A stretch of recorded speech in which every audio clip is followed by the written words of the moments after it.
Chaque jour quand on se lève, il y a toujours les nouveaux dossiers. Écoutez cette histoire, les amis. La fille que vous voyez là a quitté la France depuis le 17 décembre pour dire qu'elle doit aller faire la surprise à sa famille pour fêter les fêtes de décembre avec sa famille en rentrant en janvier. Et elle s'est retrouvée dans cet état. Elle est devenue zinzin. Voilà, le véritable problème, c'est quoi? C'est que les benguistes de nos jours ont cultivé l'habitude de se dire que voilà, et tout. Quand je veux partir au pays maintenant, je ne vais plus informer à quelqu'un que je viens à cause du temps que ça fait en Afrique. Voilà. Je vais plus dire à quelqu'un que je viens. Voilà, je vais juste aller comme ça là par surprise et on va me voir. Mais sauf que l'erreur qu'elle a commise cette fois-ci, c'était de dire à sa meilleure amie qu'elle est en train d'arriver. Sa meilleure amie est venue la chercher à l'aéroport. Il faut dire que la fille, c'est une fille qui est très battante et qui construisait sa maison depuis au pays. Quand elle a l'habitude de venir, quand elle vient, elle profite pour faire ses chantiers et tout. Donc, depuis le 17 qu'elle a posé les pieds, le 17 soir qu'elle a posé les pieds au pays, elle est devenue zinzin. On ne connaît pas ce qui s'est passé.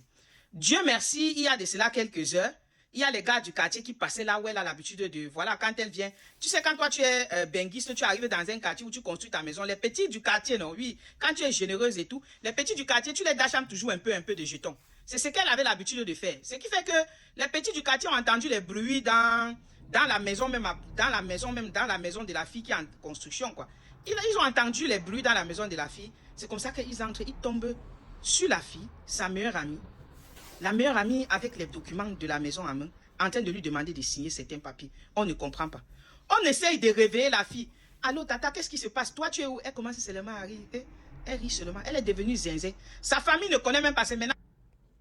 Sa famille ne connaît même pas. C'est maintenant que sa famille est informée de la situation. Parce que les gars du quartier ont alerté tout le monde. On a arrêté la fille, on lui demande qu'est-ce qui se passe.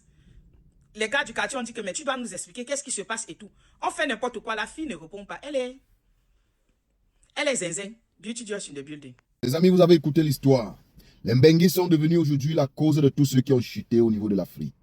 Les Mbenguis sont devenus aujourd'hui la proie de tous ces petits prédateurs au pays. Pour arriver dans ton pays ou dans ton village ou encore même dans ta famille, pour ne pas dire même encore les proches, tu dois vivre comme une souris. Tu dois arriver comme une souris. Tu dois te cacher. Pourquoi? Seuls eux savent. Voilà des personnes qui ont couru le risque, qui ont mis leur vie en jeu. D'autres ont pris le désert, par exemple comme moi. Ils ont traversé la mer ou la barrière de Kassiago ou Nador pour entrer en Europe parce qu'ils veulent une vie meilleure. Ils veulent autre chose qu'ils n'avaient pas au pays. Mais quand ils bataillent jusqu'à arriver en Europe, chose que ce n'est pas aussi facile en Europe. Quand tu arrives, l'intégration, ça prend énormément de temps. Ça te stresse. Tu es rejeté partout.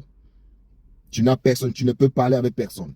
Les amis sont des hypocrites. Tous. Donc, tout le négatif est là. Mais tu parviens à te battre pour t'en sortir dans l'éruption. Au moment où tu penses de faire quelque chose aux gens au pays ou bien te construire une nouvelle vie au pays, afin de t'apprêter même pour ta retraite, c'est comme ça que les fourmis magnants, les termites sortent de partout. Ils veulent t'avoir, ils veulent t'atteindre, ils veulent t'aimer. Pour tout, ils veulent t'aimer juste parce qu'ils veulent récupérer ce que tu as déjà travaillé. Comme si c'était toi qui étais la cause de leur malheur. Damn shit. Les amis, la seule chose que je peux faire, ce n'est que de partager comme ça pour que nos frères et sœurs qui sont en bain, si quelqu'un peut encore utiliser d'autres techniques pour éviter ces gens-ci, faites-le. Moi qui vous parle, pour un gros projet que j'ai lancé au niveau du pays, à cela près de 2 ans, ça a pris énormément d'argent, les amis. Le problème, j'ai fini avec le mec plutôt au tribunal. C'est le procureur qui nous a séparés. Comme je vous dis. Les amis, mes frères benguistes, soyez forts. Moi, j'ai dit, je n'en veux plus tous ceux-là qui sont en bain, qui vivent leur vie paisiblement, qui construisent leur vie paisiblement et disent non, le pays là, non, restez avec. Je ne les en veux plus. Mes amis, il faut vivre pour comprendre. Il faut vivre pour ressentir la douleur. Pour ressentir la douleur. En tout cas, les amis, c'est juste pour que mes frères benguistes, sachez que vous êtes les ennemis de tous ceux-là qui sont au pays. Que ce soit les proches que vous avez laissés, les amis, la famille, quoi que. Donc, tous ceux-là qui sont au pays. Ils envient vos vies. Ils veulent vivre vos vies sans savoir ce que vous avez traversé. Mais ça ne marchera pas. Ça tournera au vinaigre. de votre côté. Mes amis, partagez la vidéo pour les nouveaux abonnés.